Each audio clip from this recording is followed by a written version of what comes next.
Welcome back, everyone. Welcome to MPRS Shipping and Logistics presents Global Freight Forum, Tuticorin 2025, powered by Win Asia Maritime in association with Dakshin Bharat Gateway Terminal, co-presented by Indian Oil Corporation, hosted by VOC Port Authority and organized by India Sea Trade and FIEO. So let's get started with the last and final session of the evening. Like I said, the topic is the challenges in expanding the port's capacity. And to debate on this topic, I would like to invite our esteemed dignitaries on stage. With a loud round of applause, I'd like to invite Mr. Jayant Thomas, Senior General Manager, Chakyat Agencies Private Limited. Ladies and gentlemen, a loud round of applause for him, please. We have Mr. Gopi, Mr. Pechiappan Gopi, in charge of rail business at our the corporate office. May I request Mr. Gopi to kindly come on stage. Mr. M. Anbukani, Managing Director, Penguin Apparels Private Limited. Ladies and gentlemen, with a loud round of applause, let's welcome him on stage. Ms. Aishwarya Shankaralingam, Director, PSS Krishnamurthy Exports Private Limited. Ladies and gentlemen, let's welcome her on stage with a loud round of applause. Mr. Senthilkumar Subramaniam, CEO, Dakshin Bharat Gateway Terminal. Let's welcome him on stage. Mr. Rajesh Soundararajan, IAS, Deputy Chairman, VOC Port Authority. May I welcome you on stage, sir?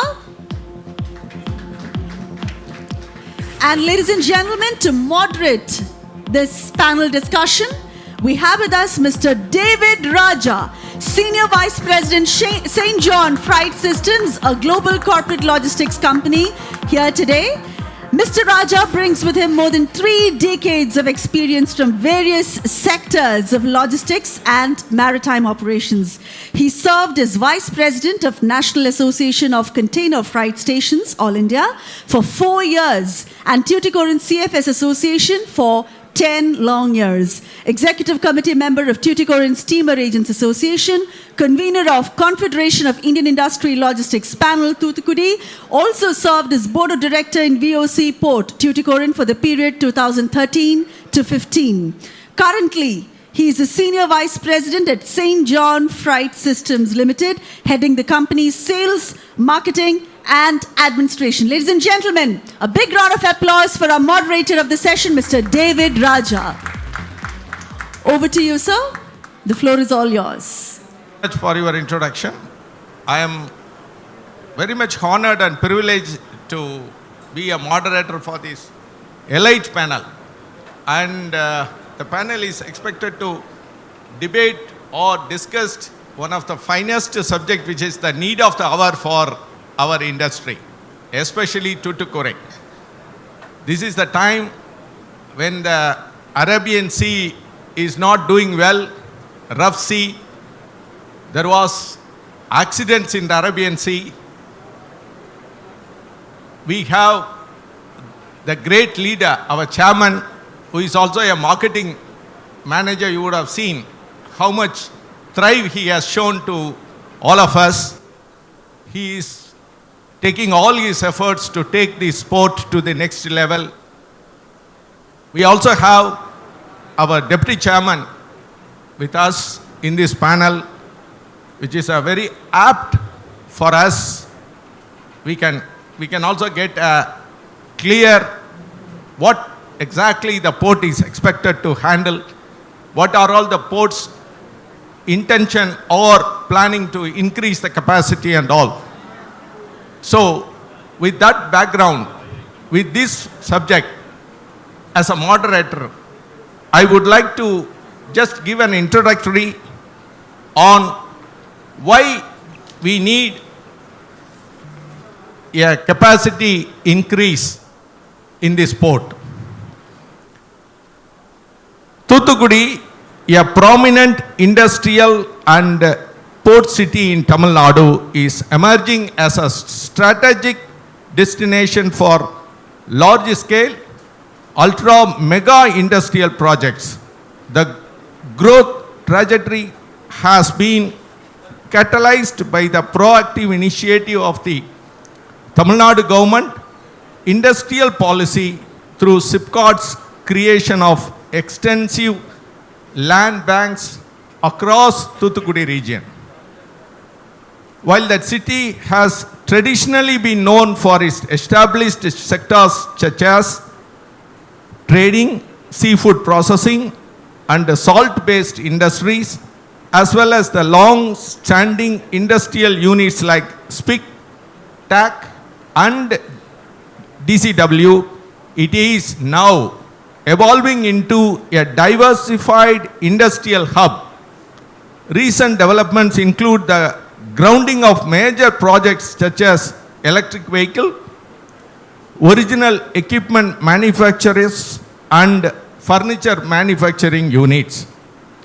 The establishment of an EV OEM is expected to catalyze the development of comprehensive supply chain ecosystem comprising Tier 1 and Tier 2 component suppliers. The industrial expansion is also projected to generate significant employment opportunities and may lead to reverse migration from metropolitan centers such as Chennai, Coimbatore, and Hosur to Tuticorin, further driving socio-economic development in the region.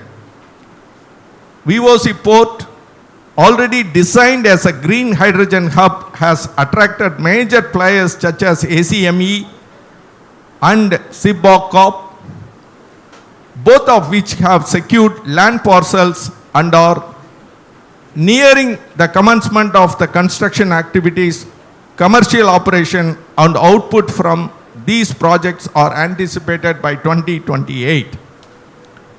To support this accelerated industrialization, SIPCOT is expanding its land bank portfolio beyond the existing Phase 1 and Phase 2 zones or areas such as Allikulam, Vaipar, Vembar, and Terku Veerabandiyapuram.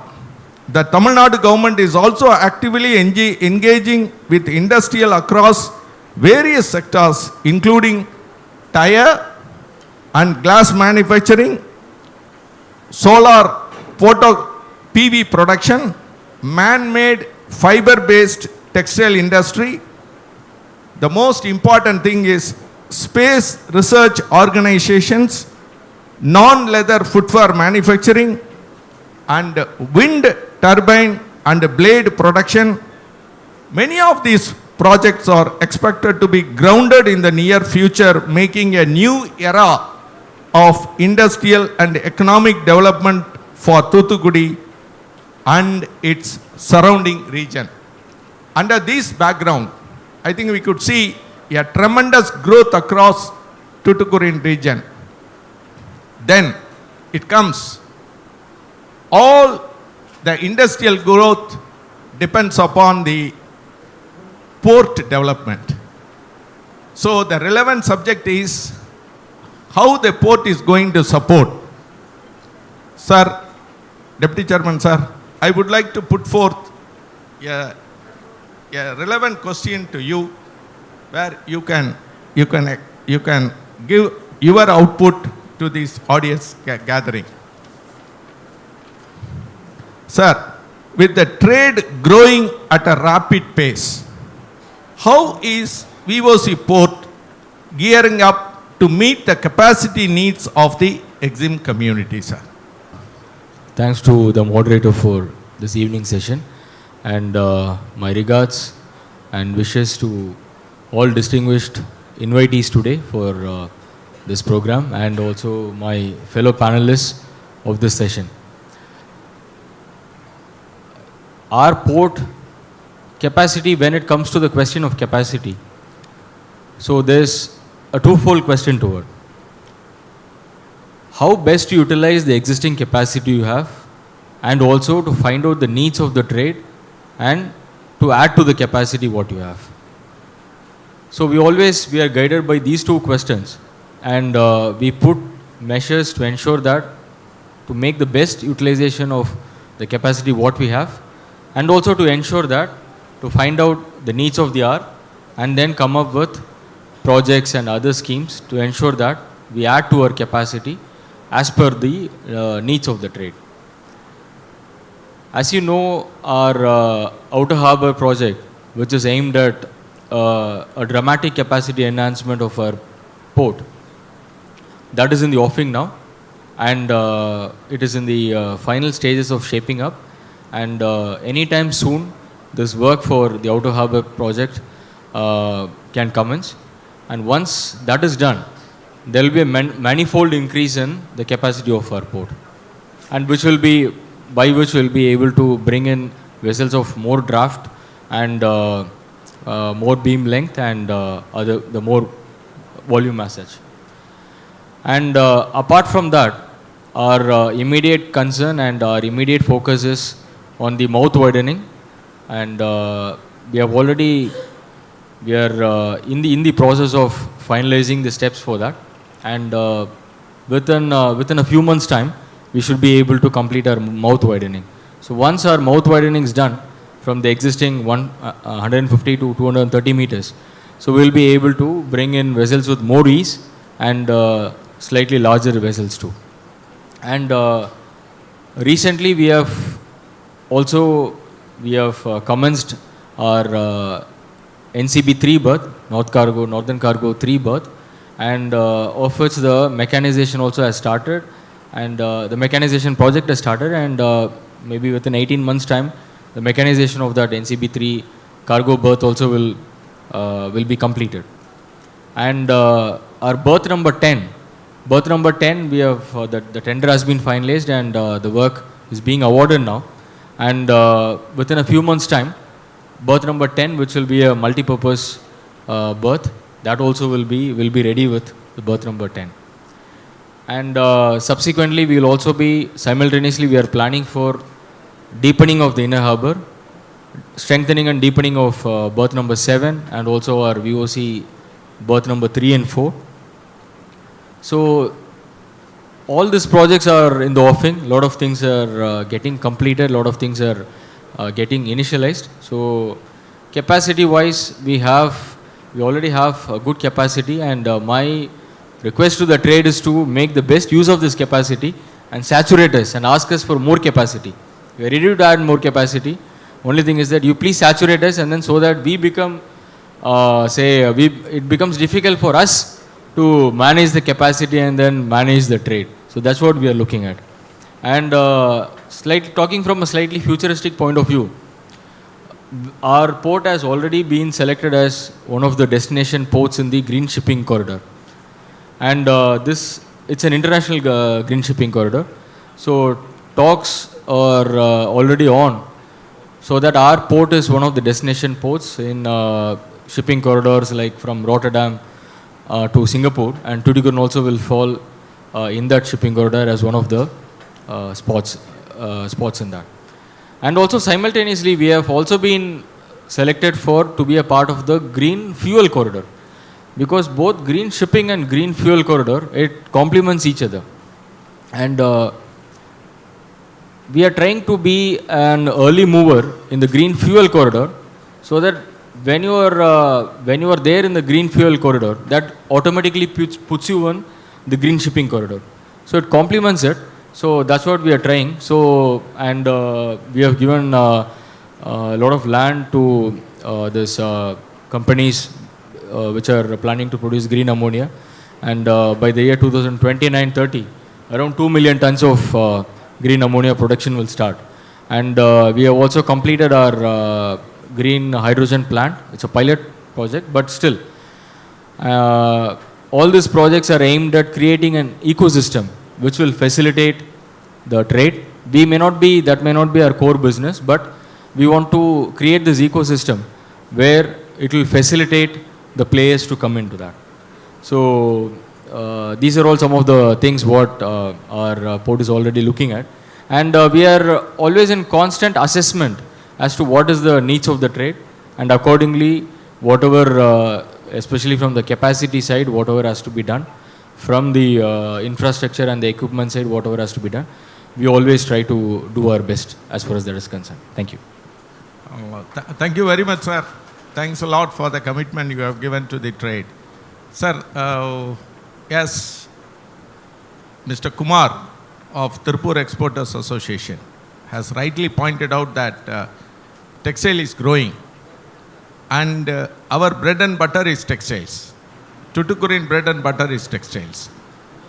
We are almost doing about 65 to 70% of the textile allied products through Tuticorin port.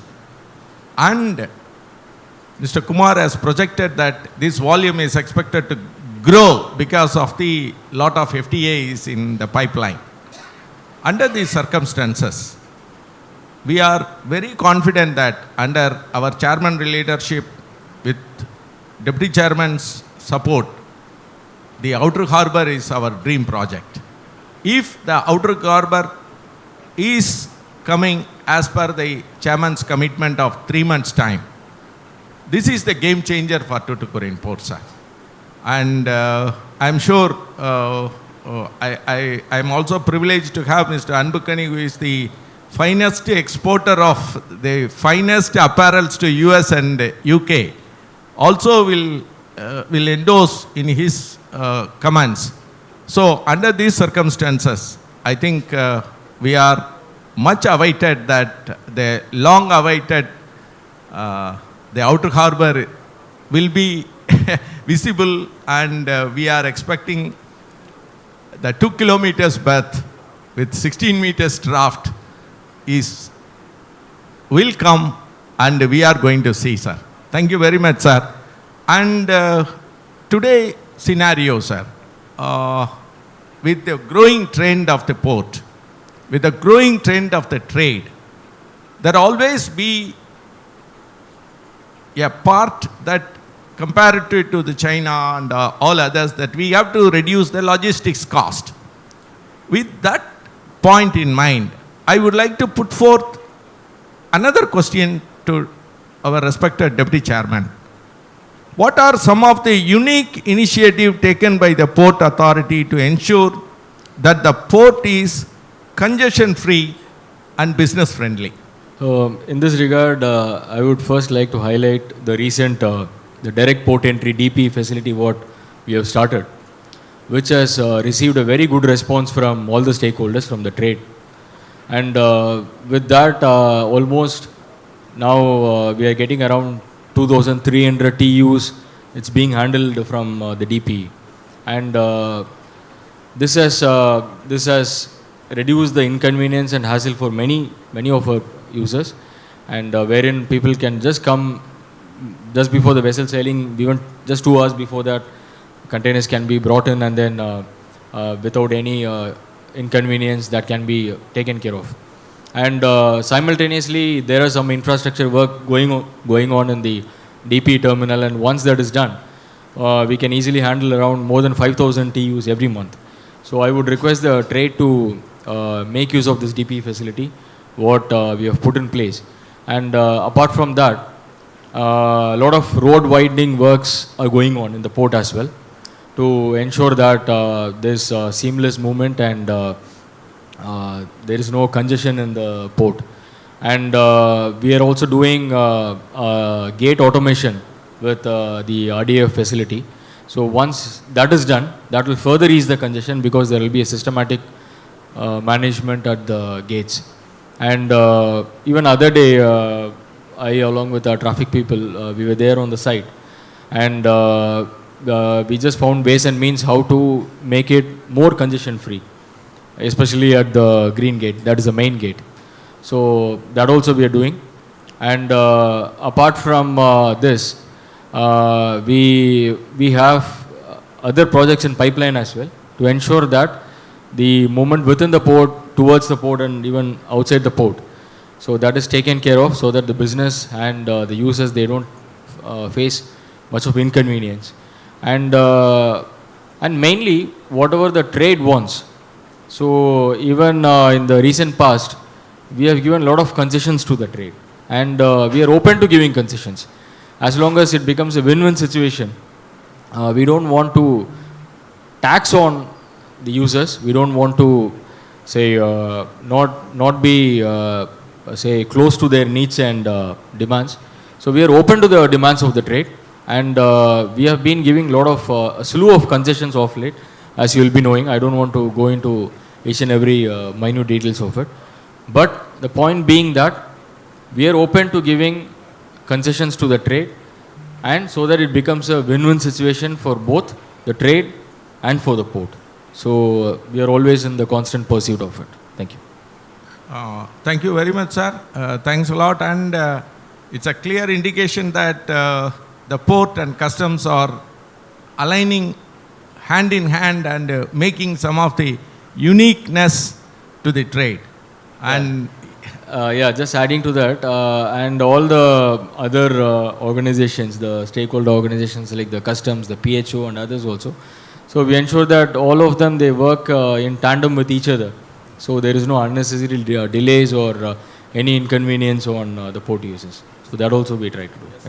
Thank you, sir. And even to open the DPE, the board of director of the IT from the CBSE has come down, and he opened this DPE, and it became a success story for Tuticorin, sir. And thank you very much, and thanks a lot for all the initiative you are taken from the port side, sir. Thank you. Thank you very much. Mr. Senthil, you are the masterpiece of Tuticorin trade to grow, and you did the best, and Thank you. you have also performed under that circumstances. Being a CEO of a terminal, and with the trade is going at multifold, local trade is expected to grow. Under these circumstances, I would like to put forth few questions from your side. Please, sir. Yes. How are terminals like DBGT coping up with the demand following the closure of one of the container terminals at VOC Port? Yes, sir. Noted the question. Good evening to everyone. First of all, I would like to extend our sincere appreciation and thanks to India Sea Trade for organizing such a big event for the first time in Tuticorin. Thank you very much, Mr. Sudhir and his team. Thanks a lot for this initiative. I hope this will continue every year. And with that note, let me get into the question first. So, before answering this, I will give you some, again, scenario, what's happening today in terms of the containerized volume growth happening in southern part of India. So you all know that there are 14 terminals here operating in southern part of India. And in the year 2025, there are 3 terminals has been added up. One is TICT from Tuticorin. Vizhinjam has come in to South India to take away some share of South Indian market. And then Gangavaram Port. So together with these 3, there are now 14 terminals. Now if you analyze the South Indian terminal volume happened so far year to date, Jan to April, which is something around 2.8 million TEUs together handled by all entire 14 terminals. And if you take the growth rate, which is almost phenomenal, 22%. Last year for the same period, it was 2.3 million, whereas this year it has become 2.8 millions. But then who has contributed this growth? If you see, the major contributor for this volume is given by Vizhinjam, which is, again, if you divide the kind of trade, one is transshipment oriented trade, another is gateway trade. So the contribution has come from Vizhinjam in terms of transshipment trade, because among the 14 terminals, no other terminal have the major capacity to handle transshipment boxes. And the Vizhinjam gain, I am looking at the losers are, because of Vizhinjam, immediate effect is Vizag. Vizag, if you analyze, they have lost about 25% year to date comparison. And then Cochin has lost 7% because last year they managed to handle few transshipment boxes, which has been now taken away by Vizhinjam. So it is, for Tuticorin, nothing. It is no gain, no loss. Now, Chennai, if you analyze all the 4 terminals, two terminals has done reasonably, even exceeding expectation, which are PSA run terminal as well as DP World. They have grown beyond 20%. And unfortunately, I don't know, this Ennur and Kattupalli run by Adani, they are into negative terms. So now this is the broad picture. Now I am coming to Tuticorin. If you look at Tuticorin volume, sir, for the year 2025, we also grown only by 5%. It's a fact, 5%. If you compare our volumes, which is 3.5 lakhs year to date, I am talking about together with PSA, JM Baxi and DBGT, which is around 3.5 lakhs this year, compared to last year it was 3.2 for the same period. And again, if you divide EXIM and coastal again we are losing year on year, whereas EXIM we are growing by about 6 to 7%. So we are today surviving because of the organic growth. Now, coming to the point of why this is happening. For the gateway volume, the challenge today is all the transshipment ports are getting congested. We are the best and most efficient port in the region with no reason for Tuticorin. The previous session also people are saying, no, our boxes are getting stuck here because of inefficiency of some other location, not because of Tuticorin. They got stuck and we have relied so much on transshipment terminals in other region, and boxes are being held up here, end up paying more store rent, all these things are happening. This is the challenge for gateway port. Now, if you take transshipment volume, are we ready to handle transshipment volume? Now, PSA Sikal is not there, so the total volume, the capacity available for today, Tuticorin is 1.6 million. We are 0.6 DBGT, 0.6 JM Baxi, 0.4 PSA Sikal. Now the 0.4 million TEU has been closed, and 0.6 million and 0.6 together, we can operate 1.2 million. And today the volume available in the market is 800,000 TEUs. And you can consider an organic growth. Tuticorin trade traditionally go by organic growth of 8%. I can say that in another 4 years' time, this both terminals will become full. So now the next question is, are we ready? Either a gateway boat is available, terminal is available here, or to handle the transshipment. Do we have a proper transshipment terminal in place today? I don't think, no. It's not there. So now this is the challenges upfront, I can say. And today the entire geopolitical tension is happening all around the world, starting from certain things are doing in favor of Tuticorin. For example, Bangladesh crisis contributing more for Tripur, so garments slightly improvement, that is a gain for Tuticorin. Whereas on the negative side, if you look at India-Pakistan, what is that? Operation Sindoor happened. Now Colombo and other transshipment hubs are completely congested. Now our feeder operators are not given much priority. So now that is the reason why even though the gateway volumes are there, but they got stuck somewhere in these locations. So all these things has to be, again, we'll have to analyze properly, and then I think we'll have to move on. Otherwise, we are the best port. We are never affected by any of the geopolitical tension or even weather-related issues. But then what happened? We are still somewhere lacking. That's what I feel. But otherwise, people are now looking at taking seriously Tuticorin. So our first duty should be, in my opinion, we'll have to ensure that 4 million, the 0.4 million TEUs, which is the gap still there, we'll have to work to get the captive cargo volumes.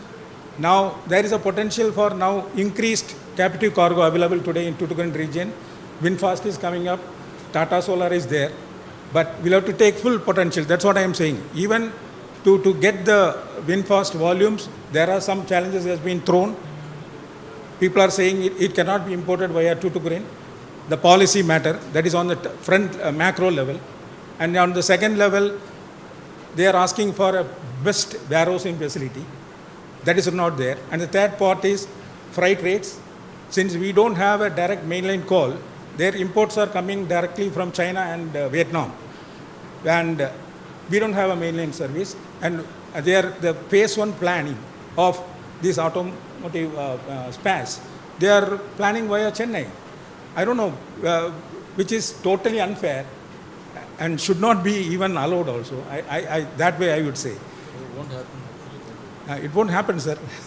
It should not. Because now we have another 0.4 million tube gap. So we'll have to ensure that this has been filled up first. Then parallelly we will have to develop others, sir. Now you clearly said PSSC call is going to, now you are going to strengthen the berth, improve the draft, but then it will take another 2 years' time.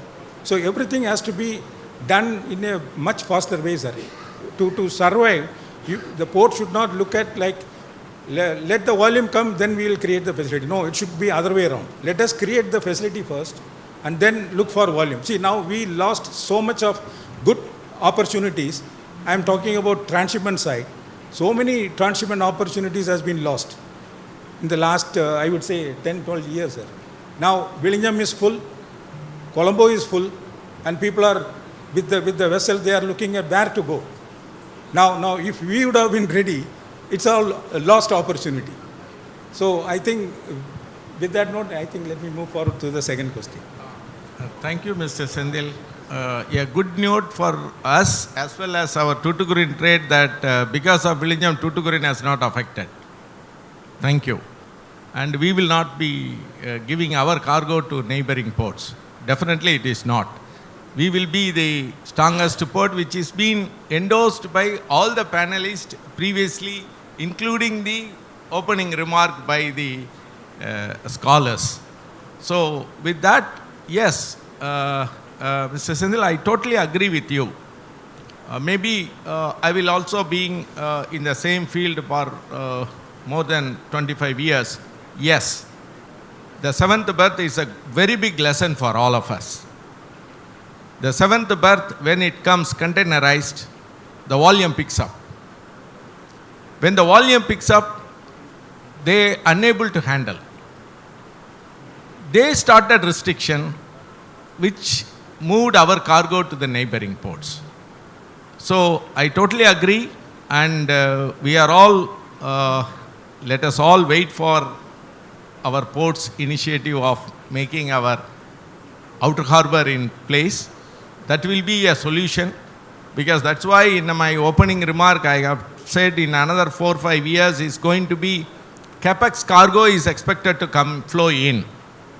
And I also had a discussion with the industrial high officials of Tamil Nadu government, and they say the textiles that is called the textile park which is expected to come into our region is at a huge level because of the China Plus.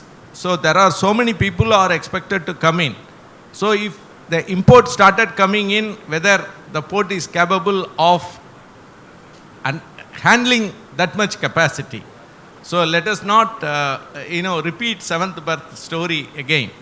I totally agree. Let us work on that. I think this forum is a very productive forum, and let us add our view to the concern. And I am sure the second, when the port floated the tender, I think there are investors in a queue to come into Tuticorin, sir. Thank you very much.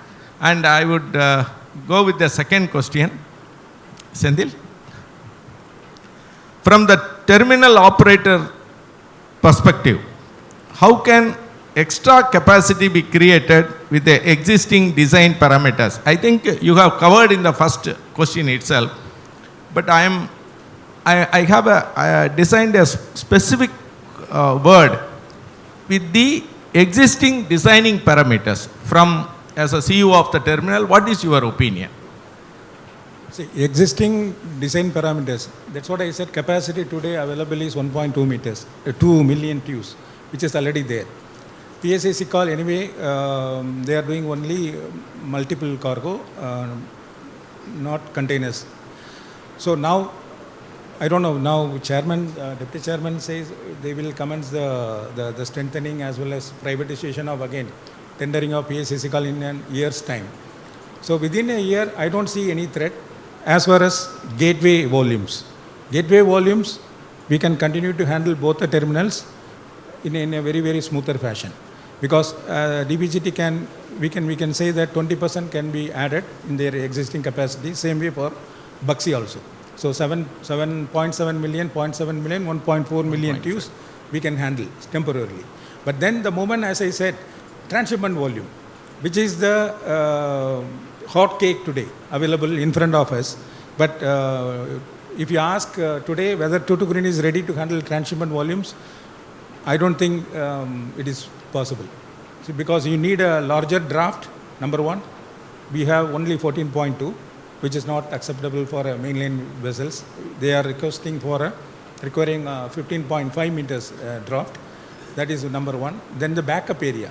Now ours is only 6 hectare, both Buxy, and we are already utilizing, our utilization levels are something around 60 to 70%. So if you engage a transshipment volume into that gateway, that will disturb the gateway flow also. So then we'll have to get into some agreement with the port in taking away a few yard space available within the port. But then that kind of investment, slightly on the higher side, because we need to engage more trailers, we need to engage sort of a restacker, because these are all ready-made solutions to handle transshipment. Then as a terminal, we'll have to invest more on these areas, and by the time the problem will be resolved and the volume will go back to the original locations. So that is a challenge.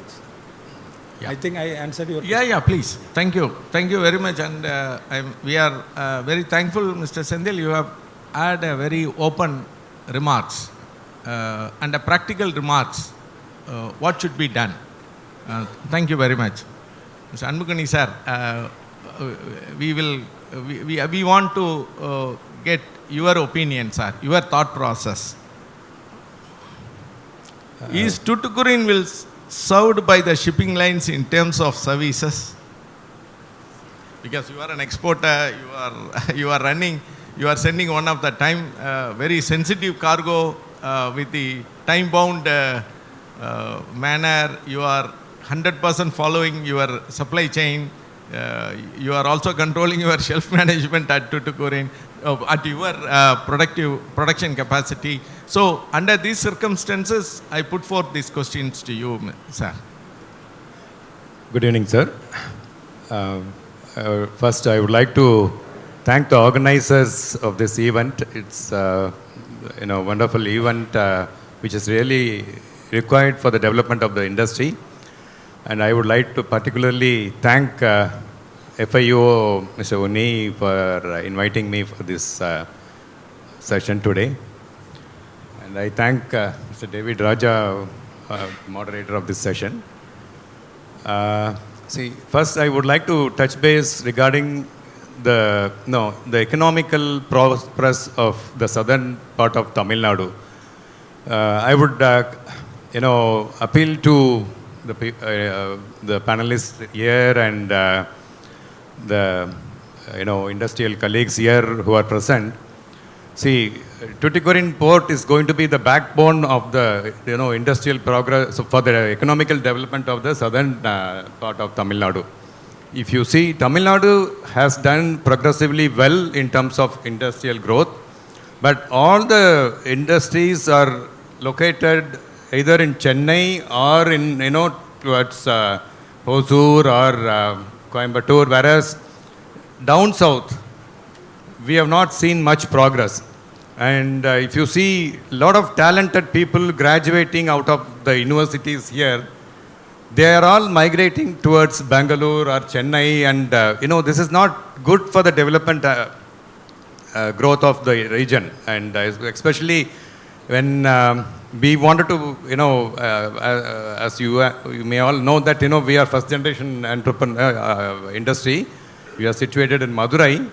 We want to, when 1991 we wanted to set up the factory here in Madurai, everyone suggested set it up in Bangalore or Chennai, but we strongly took a decision that we have to start it here in Madurai, and we have to give back something to the society of Madurai.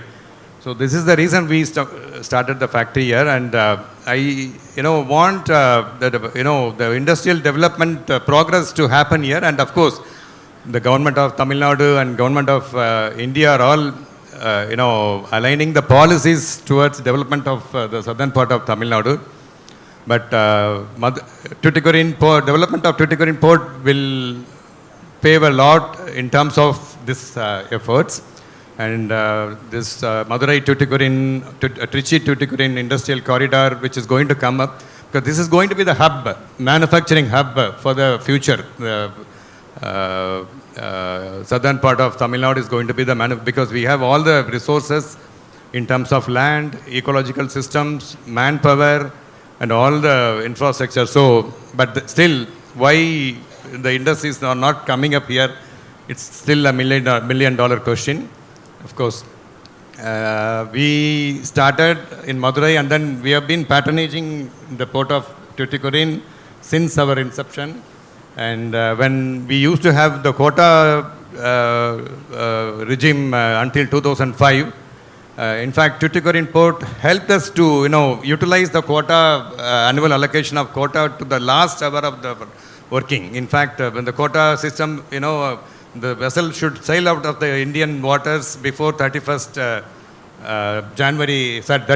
December midnight, and we used to have productions happening in the factory till the evening of 31st December, still connecting the vessel and getting the goods sailed out of Indian waters before the midnight.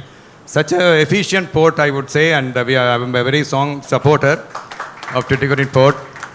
In fact, when we are doing a big business with Ralph Lauren, and of course, initially when we proposed Tuticorin port to Ralph Lauren, there were a lot of resistance from them because they said the freight portion is going to be high and the transit is going to be high from Tuticorin. But we proved to them that we collected all the data through your help, and then we got those data and now for all the East Coast to US, they are using Tuticorin port, which is the major. But then all the other parts of Asian, East Asia exports, they are still insisting on Chennai, because Chennai, they are offering quicker transit time to Japan, Hong Kong, Singapore, and Thailand and other places. Still, from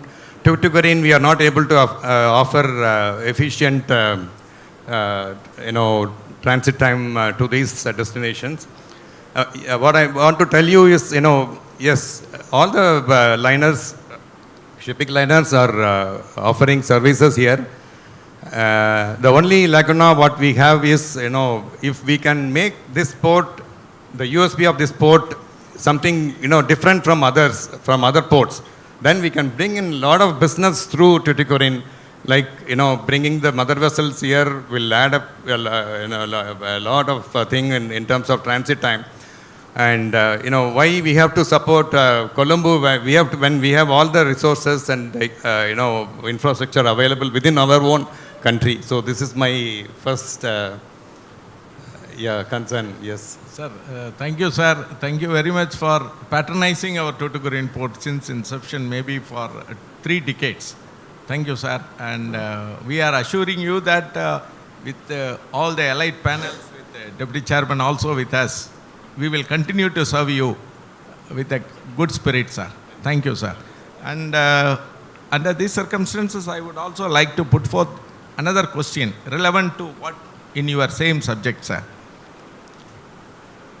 In your view, how can capacity challenges be addressed at our port, sir?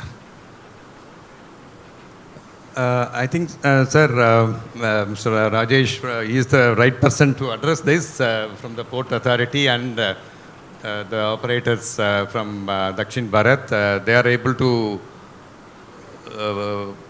answer this question very well. But as from the consumer, as a user point of view, what we want is as I said, some USP from other ports. Then automatically the customers, the end users will start insisting that ship it from Tuticorin, ship it from Tuticorin. When this comes, we'll be able to manage, and as they are all having a long-term plan in terms of development of this port, and definitely there is a good future for the port of Tuticorin. Only thing is we all have to, as policy Chamber of Commerce and FIU and whoever who are here, we have to do township development, sir. This is the this is also parallelly when we are urging the port authorities and the government to develop the port. At the same time, we have to develop the city, the infrastructure, township development, because when Tirupur, exporters who are aiming for biggest, long-term growth, the textile is going to be a major driver, at least for the next 15 years, because China has lost its competitiveness, and the industries, although we have competitors like Pakistan, Vietnam, Bangladesh, but in terms of size, they are very small, relatively small. Whereas we, from India, we have a huge infrastructure and huge setup. So we can aim for something bigger to happen here in the future, sir. I wish we have a lot of affectionate to this place, city of Tuticorin. I wish the industries to come up and the business to grow well through the expansion and the support of the port here in Tuticorin, sir. Thank you. Thank you very much, sir. I just want to endorse what you say, that the ecosystem of the entire region should be developed, the township should be developed. One good thing has happened is right from the Tirunelveli Roundana till up to the port gate, we now have six-way lanes, sir. The six-way lane has opened. There are about 3 bridges also. There should not be any hindrances to the cargo traffic or container movement into the port, sir. It is the first step. We are visualizing that this is going to be the future for our port, because I have traveled across India. All other ports, they have infrastructure inside. Outside is completely chock-a-block. Yes. They have every challenge outside. But as far as Tuticorin port is concerned, VOC port is concerned, our outside infrastructure is 100%. We can reach just like that. We have six-way lane leading to the port inside. As Deputy Chairman has said, they are taking complete steps to ease out the congestion even at the port, because the customs and the port authorities are aligning each other to ease out the process bottlenecks for the easy flow, sir. We assure you on behalf of the terminals, on behalf of the port, this port is will serve you better, sir. Thank you, sir. Thank you. Thank you very much. Now, Aishwarya. I think Aishwarya's introduction has already been elaborated in the opening session. So I without giving because I know her very well, but without giving opening remarks, but in your speech, you have complimented the Tuticorin VOC port by saying the pillars of exports. I think I would like to endorse your views, because I've just gone through what is pillars of exports. It has ease of doing business, it has the competitiveness, etc., etc. And I'm sure this port is already ease of doing business. This is the cheapest port among all the 12 major ports. I have the record. So your caption is well addressed. It is the a correct caption you have given, that VOC port is the pillars of the exports. Yeah. Let me ask you a few questions, Aishwarya. Because you have traveled across the globe, you have marketed your product, you have won your product to reach in all the countries. With that exposure, we want to get your thought process on the trade and aligning with the VOC Port. In terms of cost of the trade, what is your view on the rates charged by the shipping lines running services from Tuticorin Port? All right, thank you, David sir. I know the topic of the panel is challenges, but as an exporter, as a client who uses the service of the port, I think the overall consensus in the trade is that exporters are relatively very happy with how cost effective it is to ship out of Tuticorin, and also how easy it is to work with the services that's being offered here.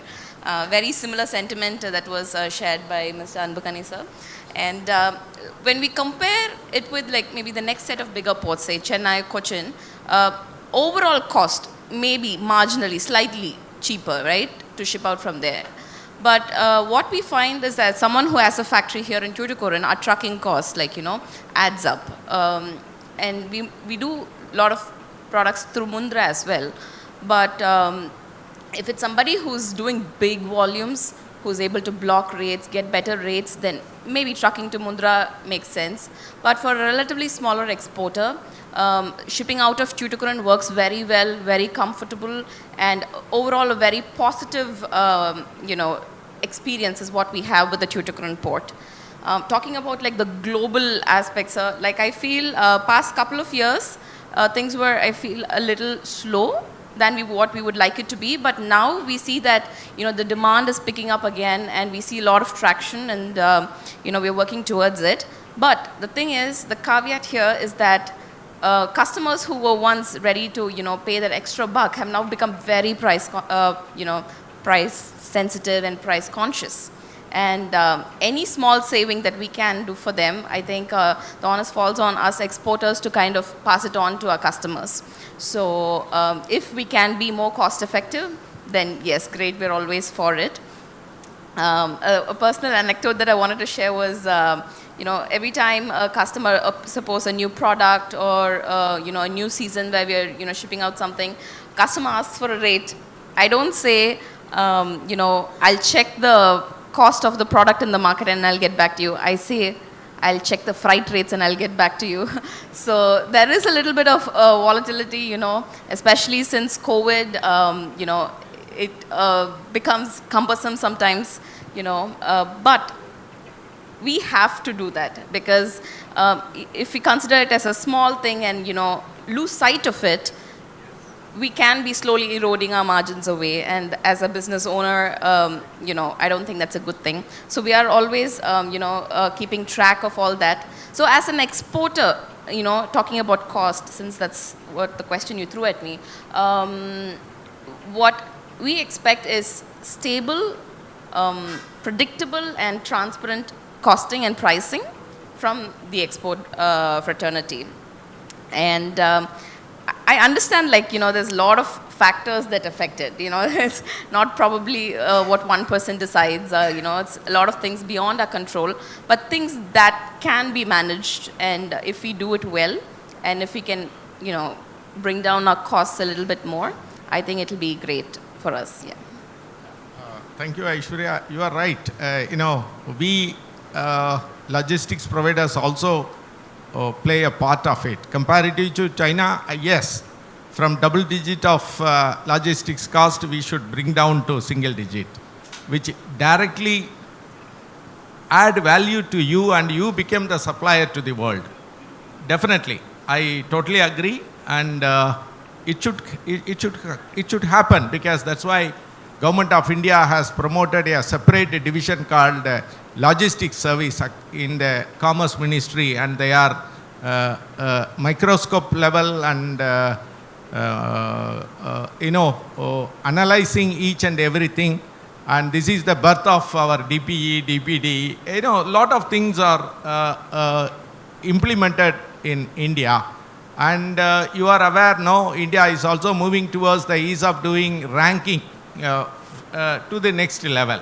So we are progressing, but definitely the geopolitical crisis is also pulling down to some extent because of the freight and volatility. But all said and done, we are with you, and the logistics costs should come down. In turn, our product should reach to the across the world shelf, which will be understood, which has been clear message to the trade. Thank you, Aishwarya. Thanks a lot. And I have my friends, Mr. Gopi and Senthil is here. In their presence, I would like to ask you one question. Are you satisfied with the service level offered by the container terminals at VOC Port? I think, again, I'm here on a very positive note. Not playing it safe, but generally that is the, experience and, shared across exporters of Tuticorin and the nearby hinterlands. So we've had experiences where we've had to ship out of Chennai, out of Mundra. Having worked across different ports, we still feel that Tuticorin is the best port so far that we worked out of. Yeah, that is true. So, quicker. I did not plant them in the audience, no. It's true. So, the reason why I say that is because a couple of things. One, we find that the time to process, like from getting our cargo in to having it shipped out, we're finding it that it's the time taken for processing is very, very quick, very efficient, and compared to bigger ports, right? There's a lot of congestion issues. I think that is one of Tuticorin's biggest advantage, that we are able to have a quicker turnaround time. So that being said, concerns that we have, right? I'll talk about that as well. I think during COVID times we had equipment shortage, people were scrambling to find containers. But I think that's all kind of settled down and things are okay.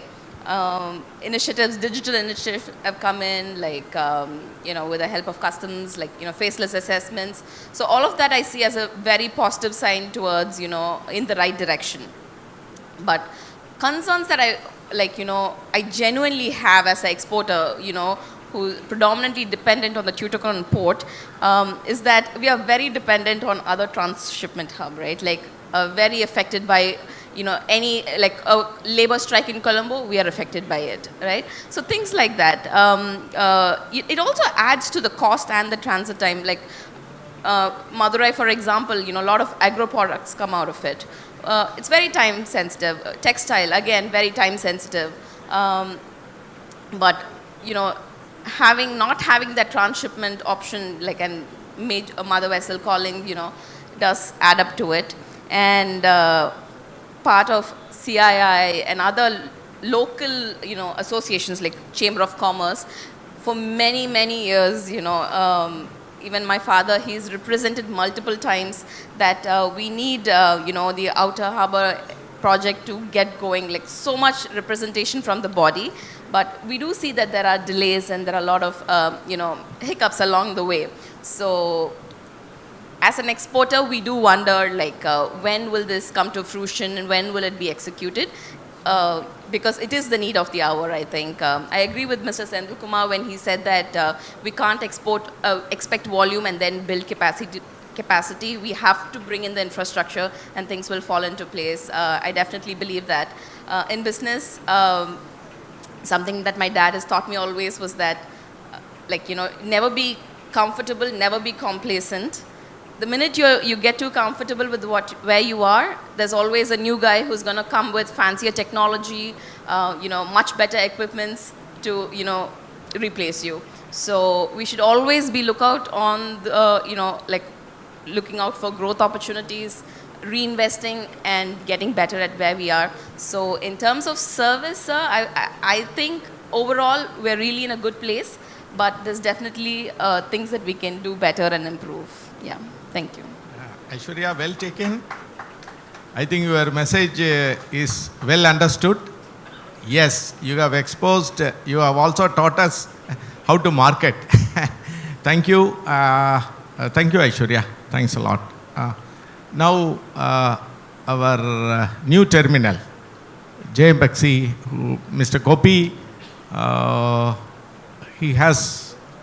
he was heading a manufacturing company and then heading All India Logistics Company, and now he is also in charge for JMBXI rail network, and he is also additionally taking care of the new terminal TICT.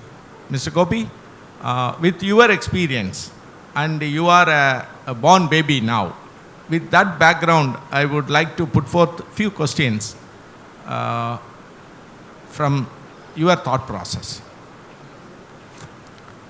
Mr. Gopi, as a terminal, new terminal, how are you positioning the terminal to ensure that EXIM trade flows are smooth? First of all, thank you to all.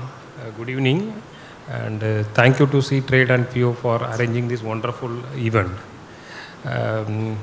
David sir, it's a great question. To ensuring the smooth trade flow, EXIM trade flow to port. Definitely, it is important is first we would like to say that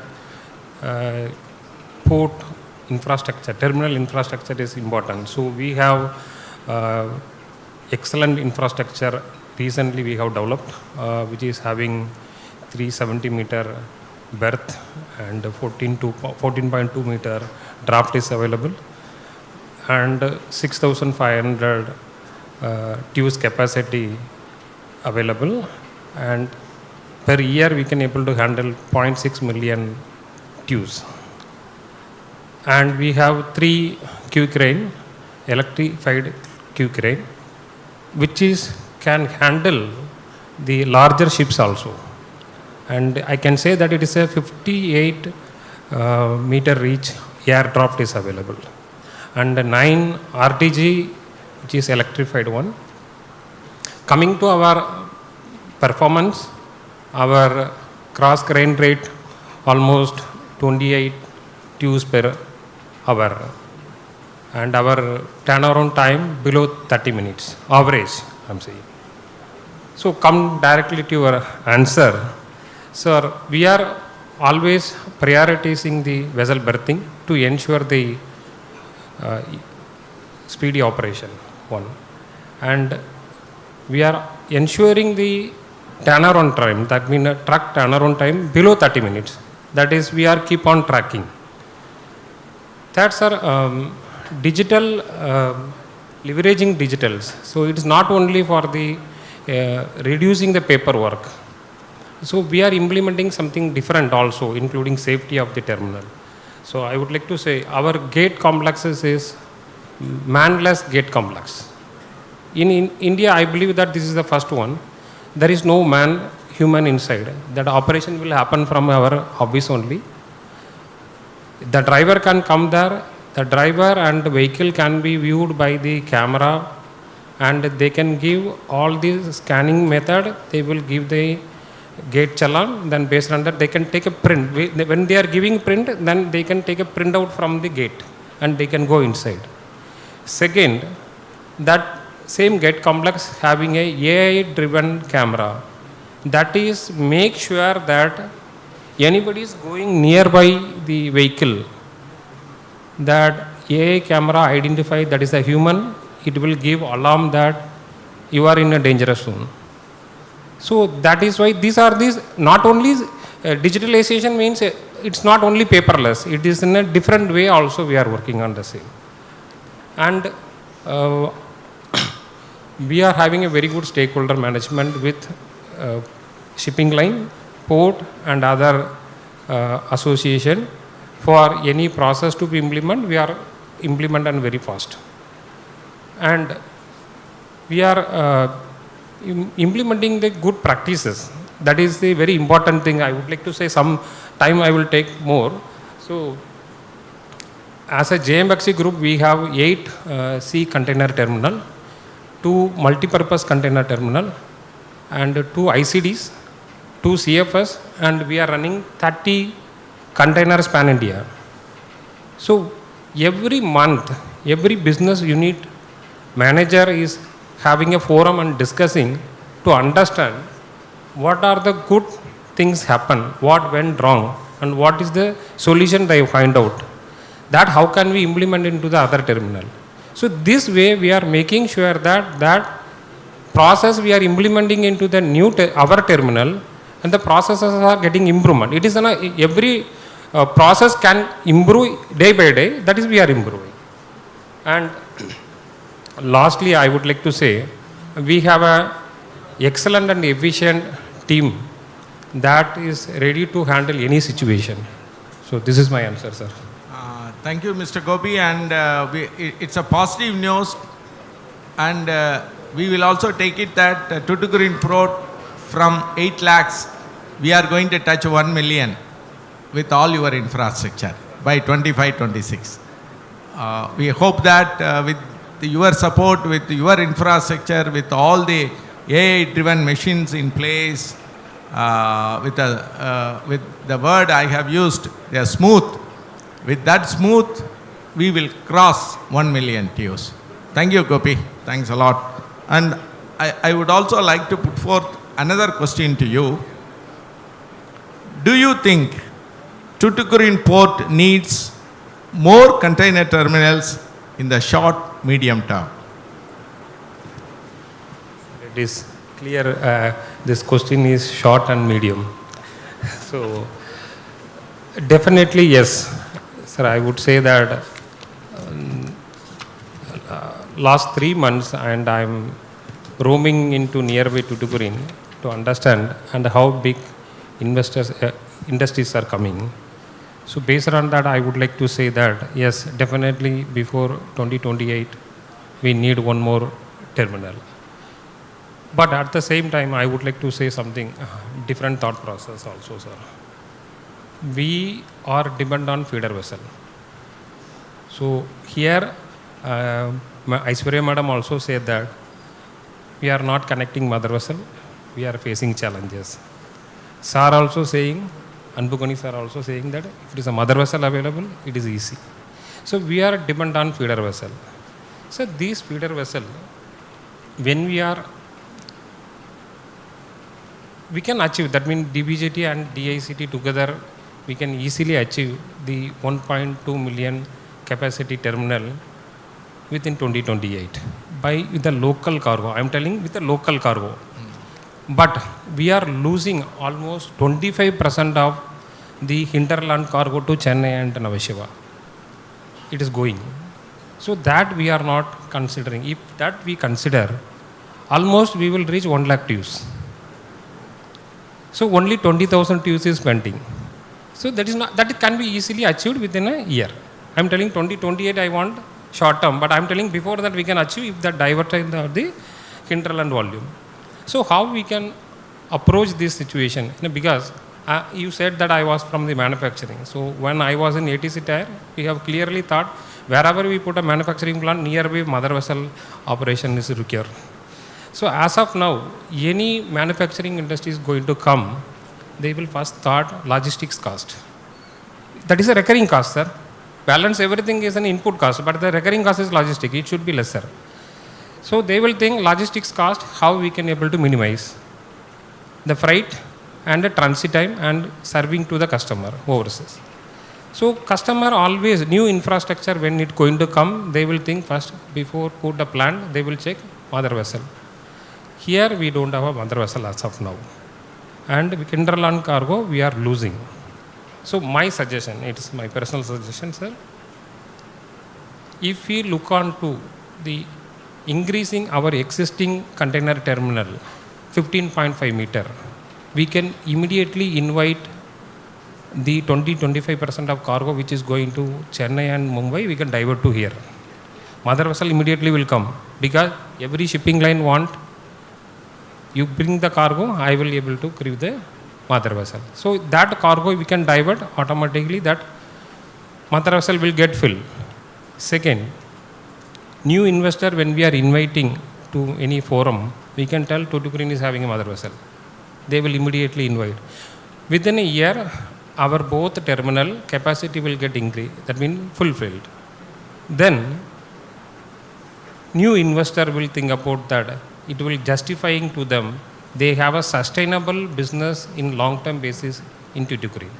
So that's why short-term and long-term, I'm saying that we have to work on this way, sir. Thank you. Very nice, Mr. Gopi. I think your thought process is well taken. I think you have come to the point. It's been understood clearly, and I think our Deputy Chairman is also getting all your views. It will be action. Thank you.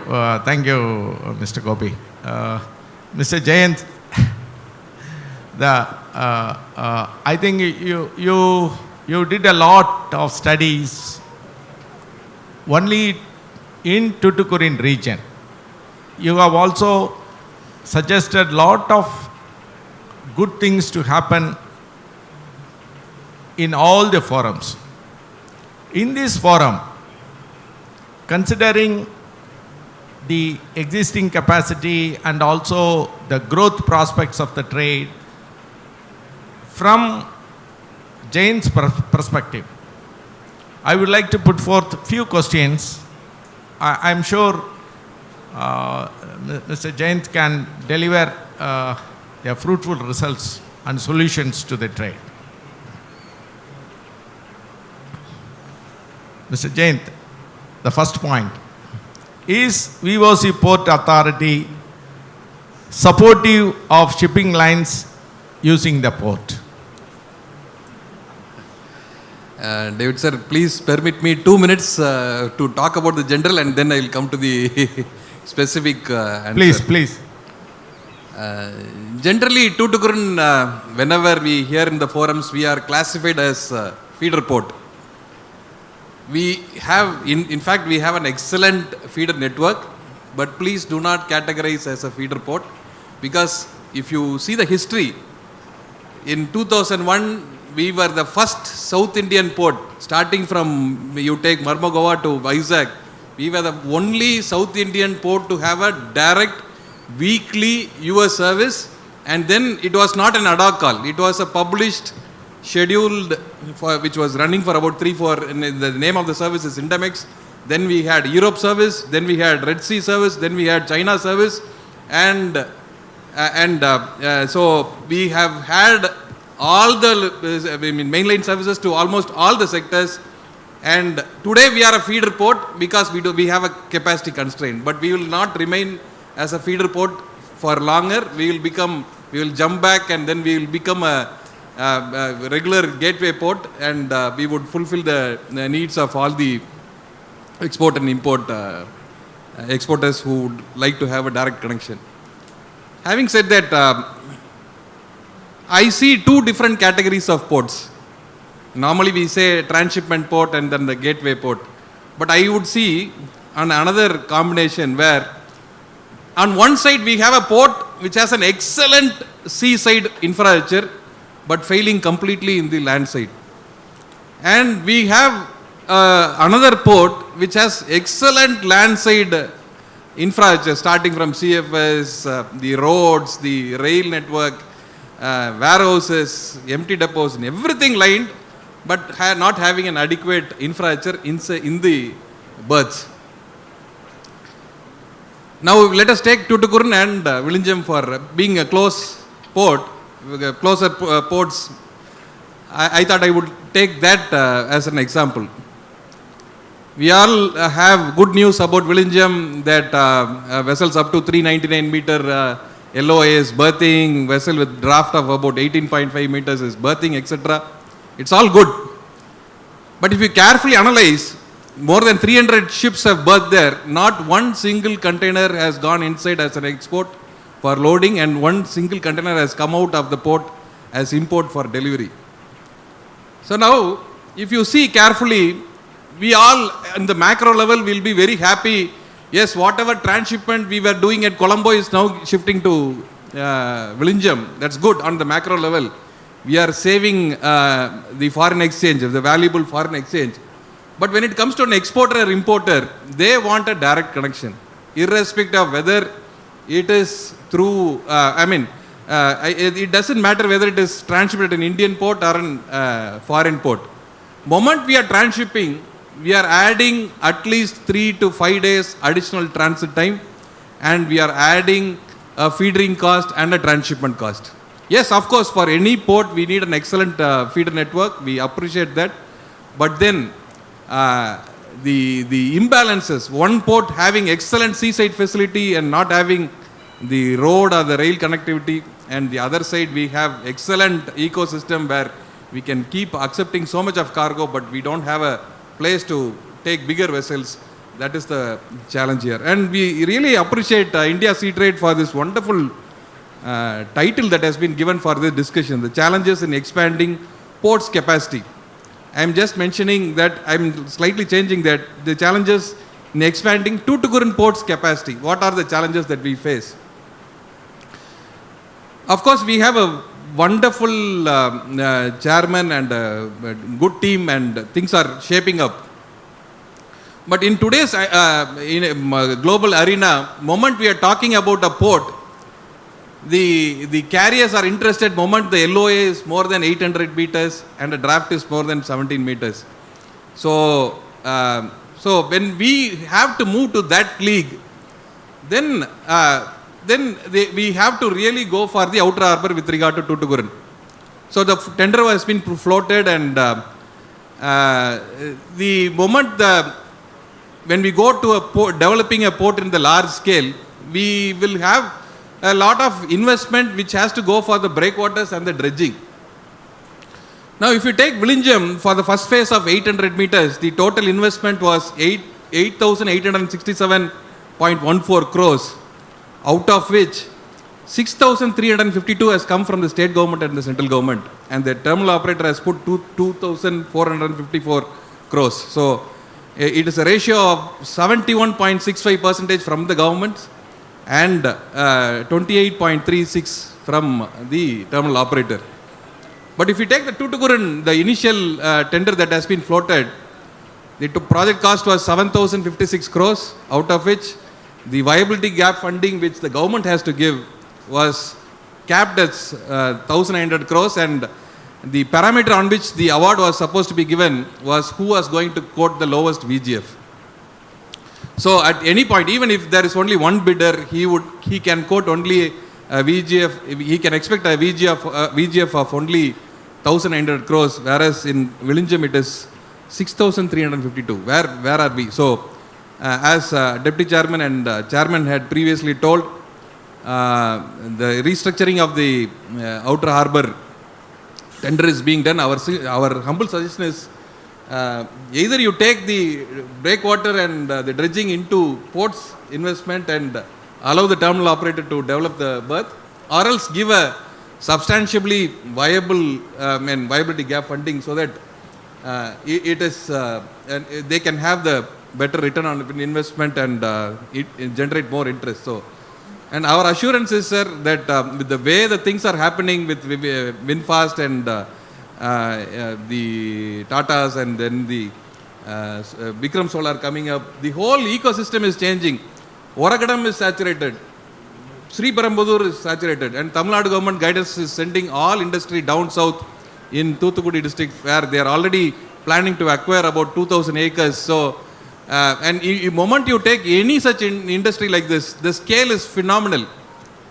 You take ATC, they do 40,000 TEUs, just one customer. Tata, they do another 40,000. Winfast, they are going to start, they are just going to roll out their first car by end of this month, and already their plan is to be 24,000 TEUs import alone per annum. So that is the scale. So you imagine another 5-10 industry coming down south, and we are closed. We won't have any capacity. So it's right time that we come up with the right plan, whatever maybe the inner harbour may be taken up to 15.5, but at the same time we need to have the outer harbour tender awarded soon with and that would take Tuticorin to the next level. So having said that, the platform for growth has been already well set in Tuticorin thanks to the leadership. every possible incentive to bring the main lines or improve the connectivity is being incentivized. We have a wonderful the incentive scheme announced by Port, where according to the sectors, a huge percentage on the VRC is given as discount, and it is starting from the Chinese service, which is calling, already gets a discount of about 67% on the VRC. So the platform is well laid, and a couple of weeks back we had the chairman organize a brainstorming session. What else do Tuticorin need to nurture and come up to the adoption of more services, etc. So we told that when we compare the LOA and draft of other competing ports, Tuticorin is falling short on various parameters, LOA, draft, and the beam, and etc. But when we see the VRC structure, the VRC that the vessel operator has to pay to the port, we have a very high cost. But then it is given as discount. So we asked the chairman to consider straight away rationalize the cost. You give the scale of rates itself should be very competitive, so that any operator who wants to start need not fulfill 2 or 3 conditions to avail the VRC. So chairman told that the scale of rates is going to come up for revision in 2025 September. So he would take that forward. So almost all parameters are well set, and it is only matter of time Tuticorin comes to the next level and be a phenomenal gateway port for the South Indian manufacturers, and we are all looking forward to that. Thank you. Thank you. Thank you, Mr. Jayant. As you said, Tamil Nadu to achieve $1 trillion, it is South Tamil Nadu only.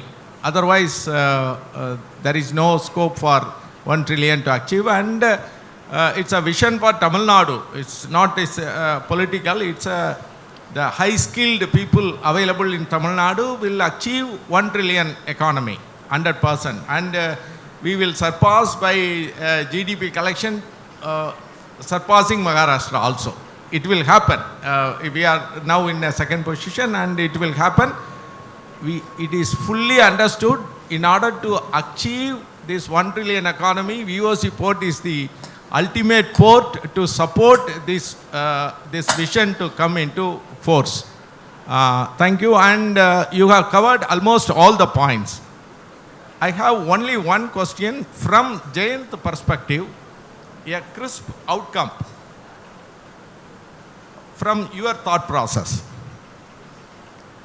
Which are the areas that require improvements in VOC Port? I think, having clearly said, I think Aishwarya brought a beautiful point that we should never be complacent. We are wonderful in terms of land side, but we should never be complacent, and we should address every aspect, that whether it is a filing of EGM or the drawback or the IGST refunds or whatever benefits, etc. I think the trade as custodians, as moral custodians, we need to ensure that we streamline the processes, and at the same time we should expect the port and the terminals to build up the capacity, so that then we can be formidable and no one can come closer to us. That's it. Thank you, Jayant. You have crisply said that the entire ecosystem should be developed. It is not the port alone.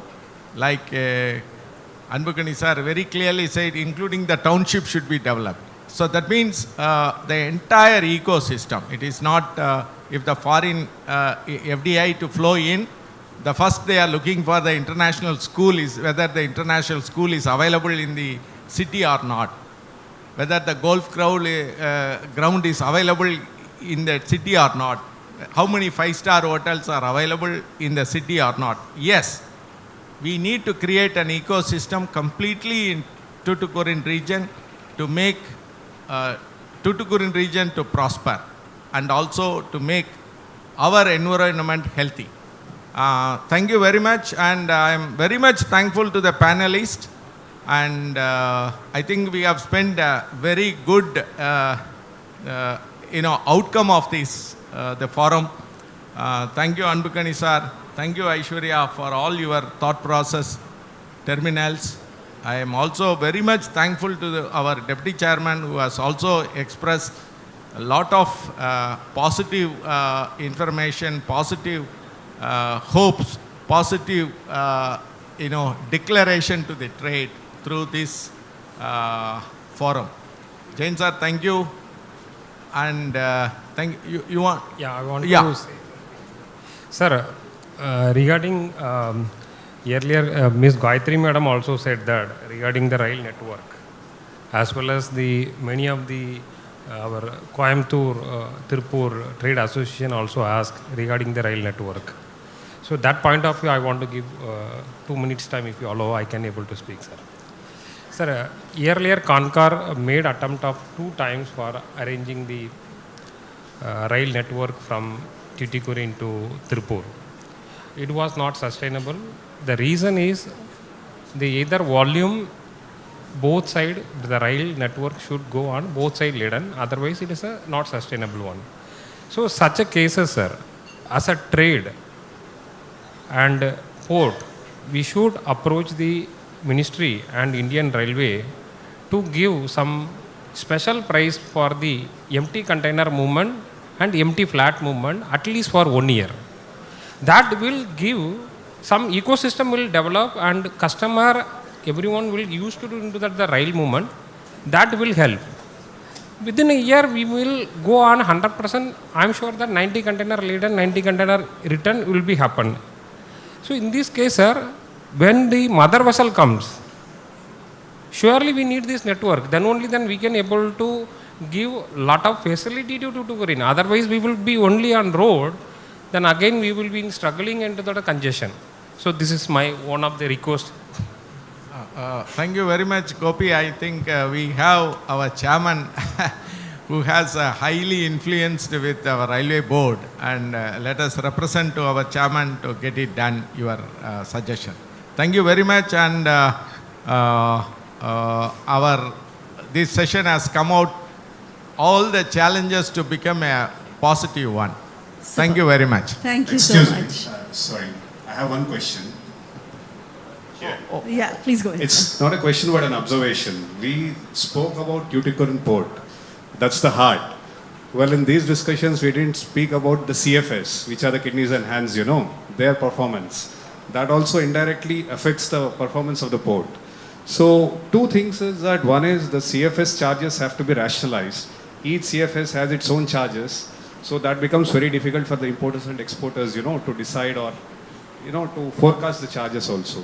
That's one thing. And second thing is, according to the logistics data bank, okay, the report published last year, that dwell time of CFS Tuticorin, that is 17 CFS in Tuticorin, the imports dwell time is 174 hours, whereas the exports dwell time is 25 hours.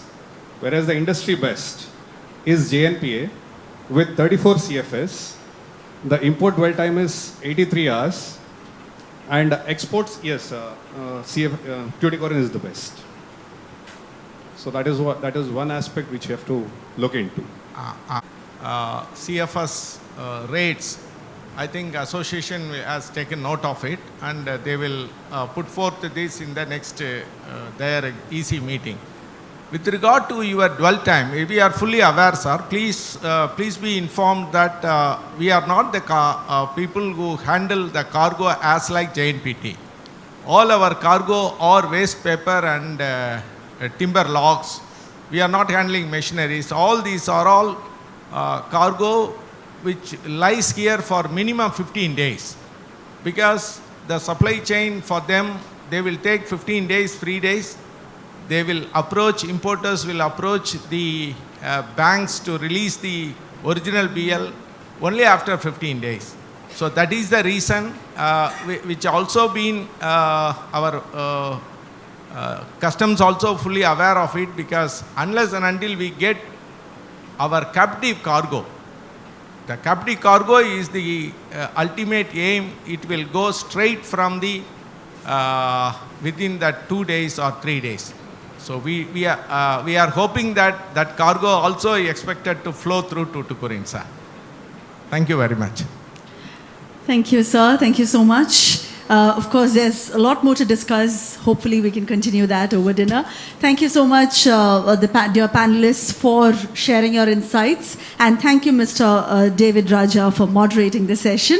I would now like to request Mr. Tarun Banerjee, Vice President, North India, Win Asia Maritime Private Limited, to come on stage and present a memento to each of our panelists as a token of our gratitude and appreciation. Welcome, sir. Ladies and gentlemen, let's welcome Mr. Tarun Banerjee with a loud round of applause. May I request Mr. Jane Thomas to kindly step forward and receive the memento. Ladies and, yes, please take center stage. Please take center stage, gentlemen. Thank you. Ladies and gentlemen, a loud round of applause. Mr. Jane Thomas. Thank you so much, sir. Mr. Pechapan Gopi. May I request Mr. Gopi to now kindly step forward. We have with us Mr. Gopi, who is in charge of rail business, JM Bakshi Group. Thank you so much for joining us, Mr. Gopi. Mr. M. Anbukani, may I request you to kindly step forward, sir.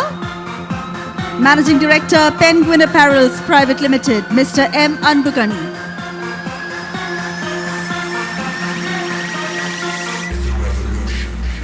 Thank you so much for joining us, sir. Ms. Aishwarya Shankaralingam, may I request you, ma'am, to kindly step forward.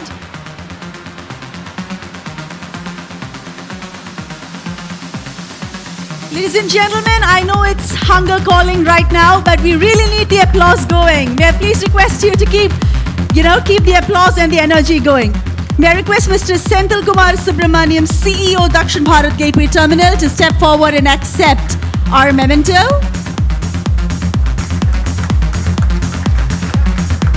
Thank you so much. Mr. Rajesh Soundararajan, IAS, Deputy Chairman, VOC Port Authority. Thank you so much for joining us, sir.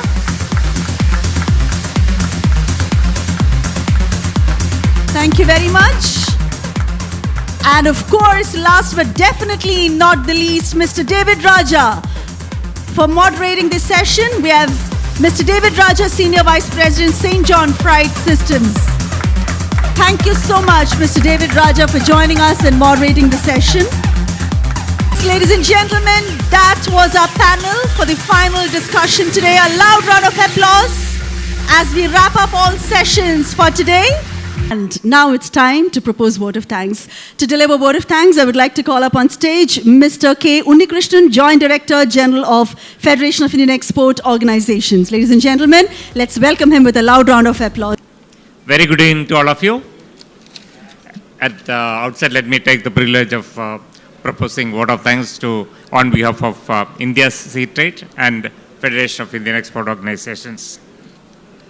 On the course of the day, we had the opportunity to deliberate some of the very crucial and most pressing issues and emerging trends in the freight and logistics ecosystem in this region, from shipping line cost, infrastructure, digitalization, sustainability, last mile connectivity. So many points we have discussed, which has been, make note of that, and we'll also take it forward and take it from various authorities to see that how these issues can be addressed. The discussions were not only enriching, but also forward-looking, reflecting the dynamism and resilience of our freight export community. Key insights emerged on the need of greater collaboration among stakeholders, investment in port infrastructure, enhanced policy supports to make Indian export globally competitive. The relevance of ports like Tuticorin is a critical and very important gateway for the trade, especially for the MSME exporters, which has been emphasized. I extend my sincere thanks to the esteemed dignitaries and of course the panelists who are really given a lot of insights on issues that all the three panels sessions. It was very interesting very informative, and it was very encouraging. And all that our trade partners, industry experts who have shared their wisdom and experience. Your participation and inputs have added immense value to this event. My heartfelt thanks to the port authorities, customs, shipping lines, logistic associations, and all supporting agencies for their continued partnership. I also thank organizing team from SeaTrade, our industry collaborators and volunteers who worked tirelessly to ensure smooth conduct of this program.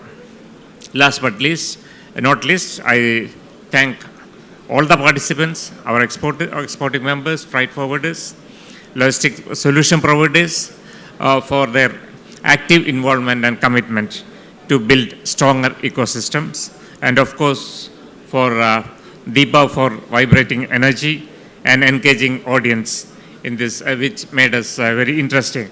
The proceedings became very interesting.